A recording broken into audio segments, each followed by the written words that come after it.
Good morning. I hope you'll pardon me. I'm a little bit nervous. My name is Charles L. Brown. I'm a Lieutenant Colonel, U.S. Air Force, retired, subsequently 7 years with the Foreign Service. I like the name Charlie Brown. A gentleman by the name of Charles Schultz, of great talent, sort of elevated the name, if you will. During World War II, I was a young farm boy from West Virginia. I got the patriotic bug, joined the United States Army, ended up flying bombers in Europe, and ended the war transport in the Pacific. Finished college in the late summer of '49, recalled to active duty in the newly formed United States Air Force. I was assigned to an organization called Office of Special Investigations. The Air Force, as most of you know, was formed in 1947. OSI, as a central investigative agency for the Air Force, was formed, I think, in 1948. So everything was relatively new. Needless to say, starting in '47, UFOs were rather new. The Air Force Air Technical Intelligence Center was at Wright-Patterson Air Force Base, and I had my office in a building adjacent to it. And our organization was the worldwide investigative agency for the Air Force for any unidentified flying objects. This lasted for about 2 years. The project name was known as Project Grudge. It was a predecessor to a project known as Blue Book, which Ed Ruppelt headed. During my experience with it, I would collect the data I didn't collect it, it was sent into my office. I analyzed it.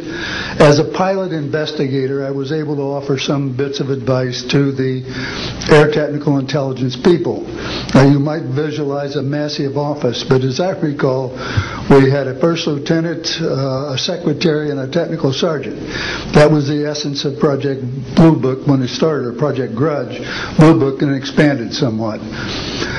During the review as an analyst of these various documentary reports, if you will, or documents, I became clearly convinced that there was substance to what was being reported, in that we had ground visual, ground radar, airborne visual, and airborne radar confirmation of some of these sightings. The individuals who made the sightings were everything from airline pilots, military pilots, police officers, some of the people that your lives depend upon on a daily basis. These are very reputable and credible people.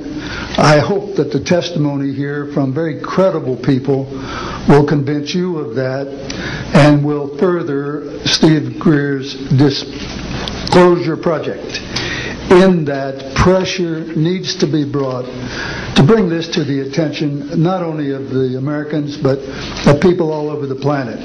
These vehicles have been seen and confirmed all over the planet. I am willing to sign a sworn statement or testify to my judgment and to what I have observed. Such things do exist. Please believe me. Please believe those who follow me. Thank you.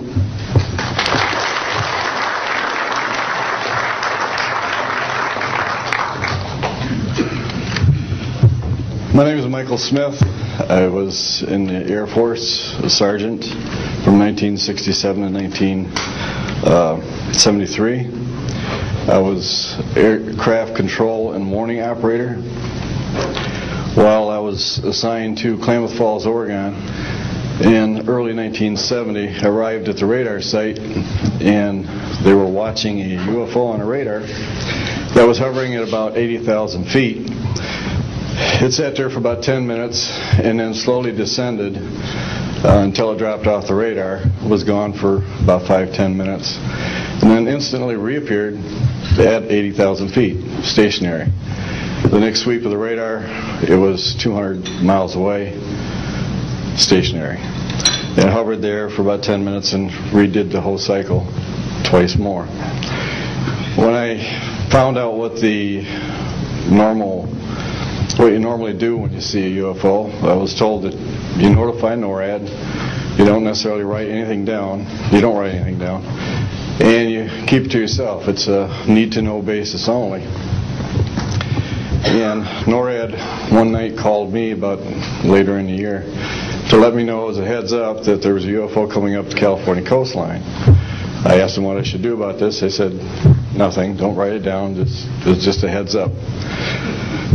And then late 1972, while stationed at the 753rd Radar Squadron in Sault Ste. Marie, Michigan, I received a couple panicky calls from police officers who were chasing 3 UFOs from Mackinac Bridge up I-75.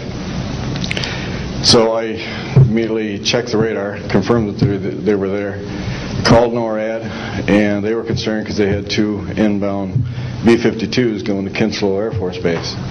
So they diverted them because they didn't want any proximity to the 2. And that night I answered many calls from the police department, sheriff's department and stuff.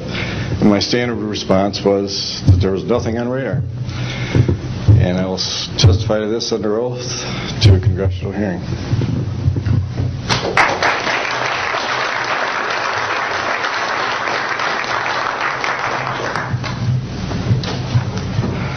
Good morning.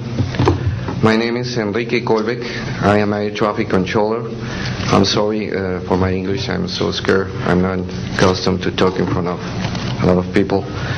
I'm here because I'm being a witness in an involuntary way on my work. I work in Mexico City as radar controller and the International Airport of Mexico. And I'm going to give an example about this silence that we have in Mexico for several years, and this issue happens a lot of times in my country, unfortunately. For example, in March 4, 1992, we detected 15 objects west side of the Toluca airport, that is very close of our international airport at 50 miles, more or less.